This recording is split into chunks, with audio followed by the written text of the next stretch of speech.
Olá, estudantes da terceira série do ensino médio. Estamos aqui para a nossa segunda aula de filosofia. Eu sou o professor Kaká, Carlos Alberto. E o tema da nossa aula de hoje é humanidade, história ou história, como vocês podem ver no slide. Bom, qual é o objetivo da nossa aula? Próximo slide. É identificar a importância da língua para a produção e a preservação de saberes coletivos, bem como para representar o real e imaginar diferentes realidades. O conteúdo que a gente vai estar trabalhando é o homem como ser de natureza e linguagem. Próximo slide. E uma primeira reflexão que se nos coloca é, segundo Aristóteles, a essência de um ser é aquilo que o define, aquilo que necessariamente ele precisa ter para ser. Sendo assim, o que nos define como seres humanos? Próximo slide. Bom, para o cristianismo, nós somos o quê? Nós somos uma criatura divina, feita à imagem e semelhança do Criador. Para o filósofo Platão, nós somos um animal capaz de ciência. Para o filósofo Aristóteles, nós somos um animal racional. Já para o filósofo João Scoto, nós somos uma oficina de todas as criaturas. Descartes, por sua vez, diz que nós somos seres pensantes, uma coisa que pensa. Heidegger, um projeto. E para o Sartre, o nada. Bom, próximo slide, por favor. Vem para mim. No sentido predicativo, ser significa o quê? Na tradição filosófica, o ser é entendido como inerência, ou seja, como algo que pertence a uma essência, ou seja, aquilo que faz com que ele seja aquilo e não uma outra coisa qualquer. Então, o ser, por exemplo, de um animal qualquer, vai fazer que aquele animal seja, por exemplo, um cavalo e não um cachorro. Aquilo que identifica, aquilo que dá identidade, que faz com que aquilo seja aquilo, não uma outra coisa qualquer. Então, isso no sentido predicativo.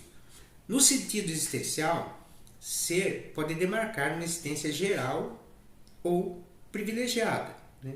Então, no sentido de existência, pode ser alguma coisa que seja identificada como uma coisa global. Por exemplo, o ser alguém autônomo. Pode ser alguma coisa geral ou pode ser uma coisa privilegiada, de alguém que é dono de uma empresa, de uma indústria, ou que presta serviço a partir da sua própria situação, da sua própria condição. Próximo slide. Bom, natureza. O que significa natureza? Natureza seria o princípio da vida e do movimento. Isso não é difícil de entender. Não é difícil de entender por quê? Porque quando a gente pensa em termos de natureza, nós vamos entender que tudo começa de alguma coisa, de algo. Como lá para os filósofos antigos, arqué, o princípio de tudo, pode ser o elemento água, o elemento terra, o elemento ar, e que vai dar movimento. Então a natureza é vista como um princípio de alguma coisa e do movimento. A natureza também se estabelece no campo da necessidade e da ordem. Também não é difícil de entender. Então, aquilo que é necessário está no âmbito do que é natural. É necessário, por exemplo, que eu me alimente.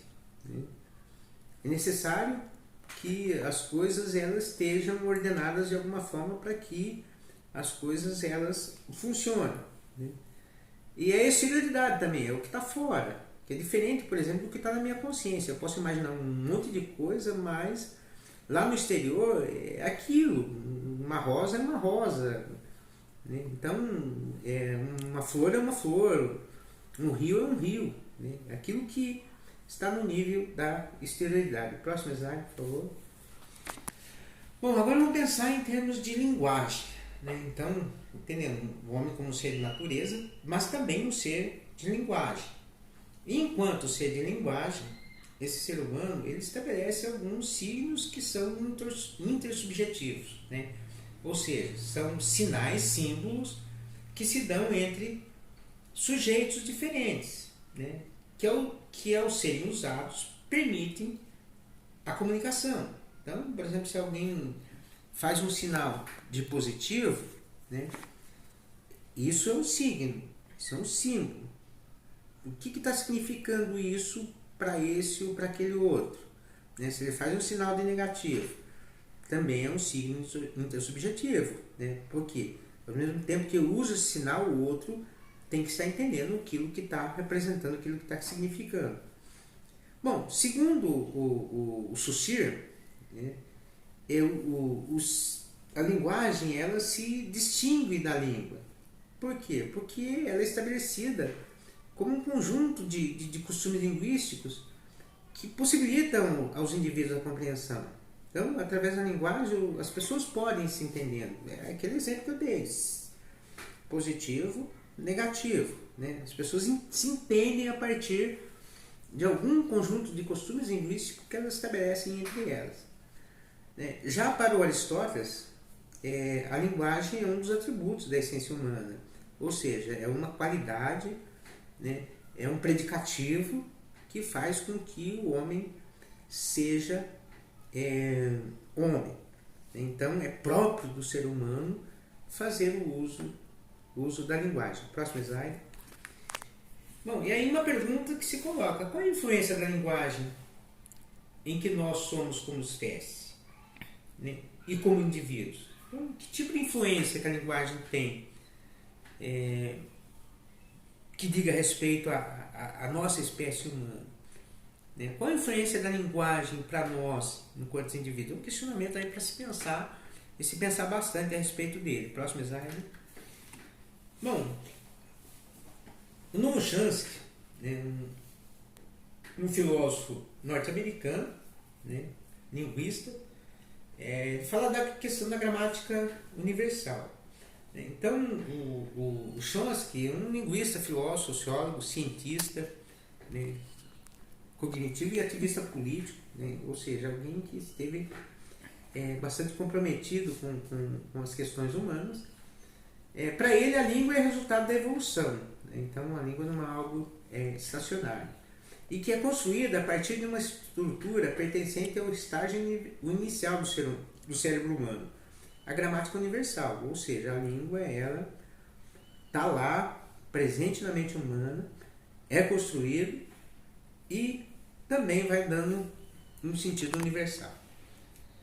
Bom, próximo slide. Próximo slide. A língua como mediação com o mundo. Né? Então, muitos especialistas entendem a língua e a linguagem como uma ferramenta de mediação, uma vez que é por meio delas que o ser humano apreende e expressa o mundo. Né? Então muitos entendidos, muitos estudiosos do assunto, eles colocam que a língua e a linguagem é importantíssimo, né, no sentido de estabelecer, é como se fosse uma ponte entre aquilo que nós damos conta de apreender, né, e expressar do mundo. Né? Então, eu não vou dar conta de fazer uma apreensão e uma expressão do mundo se eu não fizer o uso da língua e da linguagem. É o meio, é a ferramenta através da qual nós manifestamos, expressamos, né, e que aprendemos aquilo que nos cerca, que nos rodeia. Aí um questionamento: os limites da língua manifestam os limites do mundo, do conhecimento? Então, quanto menos domínio eu tenho da língua e da linguagem, será que isso torna mais limitado a minha compreensão, o meu entendimento a respeito do mundo? Bom, essa é aquilo que nós podemos trazer a respeito da aula de hoje, né? Colocando como foco, como algo extremamente valoroso, que é o domínio da língua e da linguagem, né? O quanto a gente tendo o domínio da língua e da linguagem, a gente pode ter uma melhor compreensão desse mundo que nos cerca e que demanda um entendimento, que demanda apreensão. Então, quanto menos a gente tem domínio da linguagem, da língua e da linguagem, mais dificuldades a gente tem de apreender, de compreender esse mundo e ao mesmo tempo expressar essa nossa compreensão do mundo. Pessoal, nós estamos finalizando a nossa aula de hoje. Até uma próxima, um abraço a todos.